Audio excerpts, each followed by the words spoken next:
공주는 호화로운 성에서 살았습니다. 그녀는 겨우 14살이었지만 몹시 버릇없고 변덕스러웠습니다. 그녀가 오는 4월을 위한 무언가를 생각해냈고 새해 연회에 봄꽃이 있었습니다. 그녀는 봄의 시작을 알리는 법률을 내렸고 헌병을 궁전으로 가져오는 사람에게 아낌없는 보상을 약속했습니다. 도시 외곽의 작은 집에서 딸과 의붓딸과 함께 계모가 살았습니다. 의붓딸은 매우 달콤하고 친절한 소녀였고 그녀의 이름은 마샤였습니다. 계모와 딸은 매우 게으르고 화가 났으며 가능한 모든 방법으로 가난한 소녀를 해쳤습니다. 공주님이 약속한 보상을 정말 받고 싶었지만 겨울에 헌병을 어디에서 구할 수 있을지 생각하지 못했습니다. 노파는 마샤를 숲으로 보내 봄꽃을 가져오기로 결정했습니다. 의붓딸은 바깥이 어둡고 추웠기 때문에 계모에게 불쌍히 여겨달라고 애원하기 시작했습니다. 그리고 겨울에는 어떤 종류의 헌병이 있을 수 있습니까? 그러나 탐욕스러운 할머니는 아무것도 듣고 싶지 않았습니다. 그녀는 더 큰 바구니를 주면서 마샤를 문 밖으로 몰아냈습니다. 얼어붙은 소녀는 어두운 숲에서 무서워했습니다. 갑자기 멀리서 그녀는 빛을 보았다. 그녀는 기뻐서 그를 만나러 갔다. 그것은 큰 타오르는 불로 밝혀졌고 12명의 사람들이 그 주위를 따뜻하게 하고 있었습니다. 용기를 내어 소녀는 그들에게 다가가 사악한 계모가 그녀를 강제로 숲으로 가서 헌병을 모았다고 말했습니다. 12개월이라는 것이 밝혀졌습니다. 형제들은 마샤를 유감스럽게 생각하고 그녀를 돕기로 결정했습니다. 에이프릴 형제는 주문을 외쳤고 갑자기 숲과 개간에 봄이 왔습니다. 눈이 녹고 푸른 풀이 나타나고 헌병이 피었습니다. 소녀는 꽃을 모으기 시작했고 큰 바구니에 꽃을 채웠다. 어린 에이프릴은 그녀를 정말 좋아했고 그는 그녀에게 마법의 반지를 주었습니다. 문제가 발생하면 그는 땅에 던져져 주문을 걸고 12개월 모두 구조하러 올 것입니다. 마샤는 그들에게 감사하고 집으로 갔다. 소녀가 스노드롭을 집으로 가져왔을 때 계모와 딸은 이에 매우 놀랐습니다. 마샤는 여행에 매우 지쳤고 즉시 잠이 들었습니다. 그녀의 이복 여동생은 뭔가 잘못되었다고 의심했습니다. 소녀가 자고 있는 동안 그녀는 마법의 반지를 발견하고 자신에게 가져갔습니다.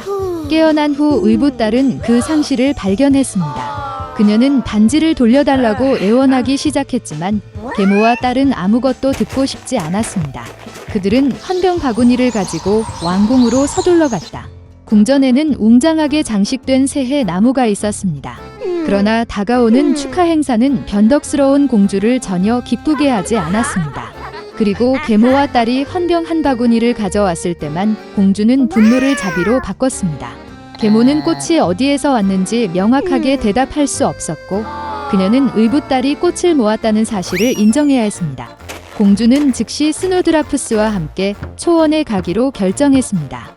도중에 그녀는 불쌍한 마샤를 바라보고 그녀가 꽃을 딴 곳을 보여주었습니다. 소녀는 그것을 보여주겠다고 했지만 반지가 그녀에게 반환되어야만 했다.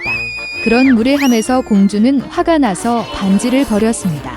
그러나 의붓딸은 주문을 걸었습니다. 즉시 강한 바람이 불고 천둥이 울리고 단풍이 떨어지고 눈이 내리기 시작했습니다. 노인 1월이 그들 앞에 나타났습니다. 그는 모두에게 하나의 소원을 빌도록 초대했습니다. 두려워서 공주는 가능한 한 빨리 궁전에 있기를 원했습니다. 매셔는 겨울, 여름의 모든 것이 제자리로 돌아올 것을 소원했습니다. 계모와 그녀의 딸은 너무 얼어서 어떤 털로든 심지어 개의 털로 만든 털 코트를 원했습니다. 욕심 많은 여자들은 곧바로 개로 변했다. 그들은 공주가 궁전에 도착하는 썰매에 연결되었습니다.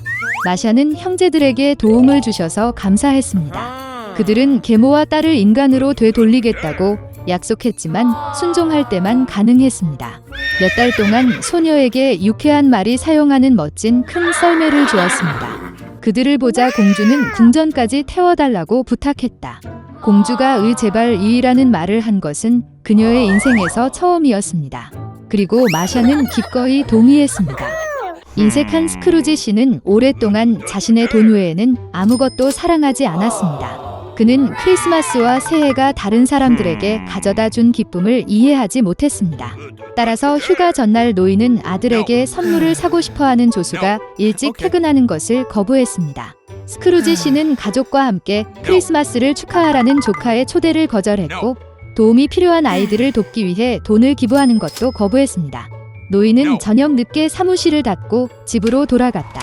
그리고 그의 침실에서 이상한 일들이 일어나기 시작했습니다. 어딘가에서 바람이 불고 천둥이 울리고 갑자기 지난 크리스마스에 사망한 동반자의 유령이 그 앞에 나타났습니다. 스크루지 씨는 무서워서 무슨 일이 일어나고 있는지 이해하지 못했습니다.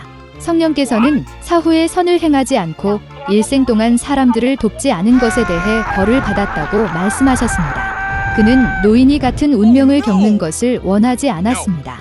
그래서 그는 스크루지에게 다른 3명의 유령이 곧 그를 방문할 것이라고 경고했습니다.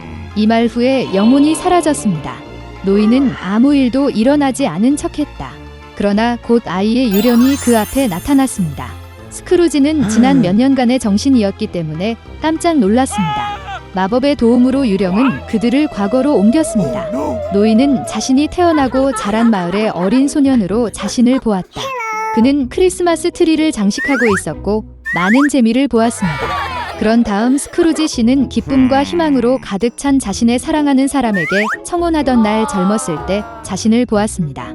그 후 노인은 자신이 성숙해지는 것을 보았다. 그의 아내는 울고 있었고 그녀가 그와 헤어지기로 결정했는지 이해할 수 없었습니다. 사실 스크루지는 더 이상 그녀에게 관심을 기울이지 않고 돈에 대해서만 생각했습니다. 노인은 그런 모습을 밖에서 보지 못하고 귀신에게 돌려달라고 부탁했다. 결국 영혼은 사라졌지만 그 자리에 또 다른 유령이 나타났습니다. 그는 크리스마스 이브에 스크루지를 그의 빚어 집으로 데려갔습니다. 온 가족이 가난한 식탁에 앉아 있었습니다. 노인은 모두가 그를 미워한다고 확신했지만 그렇지 않다는 것을 확신하게 되었습니다. 보좌관은 스크루지 씨의 건강을 위해 축배를 했고 그의 아내는 매우 기꺼이 축배에 참여했습니다. 그리고 그 노인은 조수의 아들이 아팠다는 것을 알아차렸습니다. 스크루지는 아이를 유감스럽게 생각하고 그의 행동을 부끄럽게 생각했습니다. 그런 다음 유령은 노인을 조카의 집으로 데려갔습니다. 그의 온 가족은 휴일에 만족했습니다. 가장 중요한 것은 스크루지 씨를 위해 테이블에 자리를 남겼다는 것입니다. 노인은 이것을 볼 것으로 예상하지 않았으며 항상 온 가족이 그를 미워한다고 생각했습니다. 결국 유령은 사라졌지만 대신 미래의 정신이 나타났다. 그는 스크루지 씨를 자신의 장례식에 데려왔습니다. 모두가 노인이 마침내 죽었을 때 쉬워졌다고 말했습니다. 그때 그는 평생 동안 아무에게도 좋은 것을 가져다 주지 않았다는 것을 깨달았습니다. 그런 다음 스크루지는 그의 도우미가 아들의 무덤으로 꽃을 옮기는 것을 보았습니다. 노인은 더 이상 그것을 볼 수 없었고 유령에게 그를 다시 데려오라고 요청했습니다. 3번째 영혼은 사라졌고 스크루지는 집으로 돌아왔습니다. 노인은 마침내 더 나은 쪽으로 변화하기로 결정했습니다. 다행히도 그는 시간이 몇 시간 전으로 거슬러 올라간다는 것을 알았습니다. 스크루지 씨는 1분도 낭비하지 않기로 결정했습니다. 그는 여전히 모든 것을 바꿀 시간이 있었습니다. 노인은 다가오는 크리스마스에 진심으로 기뻐했습니다. 그는 가장 비싸고 가장 뚱뚱한 칠면조를 조수 집으로 보냈습니다. 그런 다음 스크루지는 도우미의 아들에게 선물을 보냈고 자선단체에 막대한 금액을 기부했습니다. 그 후 노인은 조카와 함께 크리스마스를 축하하기 위해 온 가족이 그를 맞이했습니다. 다음 날 스크루지의 비서가 일하러 왔을 때 그는 급여를 인상했습니다. 그의 아들에게 노인은 대부가 되었습니다. 스크루지 씨는 그 소년에게 가능한 최선의 치료를 했고 그는 계속해서 건강한 삶을 즐겼습니다. 그 이후로 인색한 노인은 도시에서 가장 친절하고 관대한 사람이 되었으며 보편적인 사랑과 존경을 얻었습니다.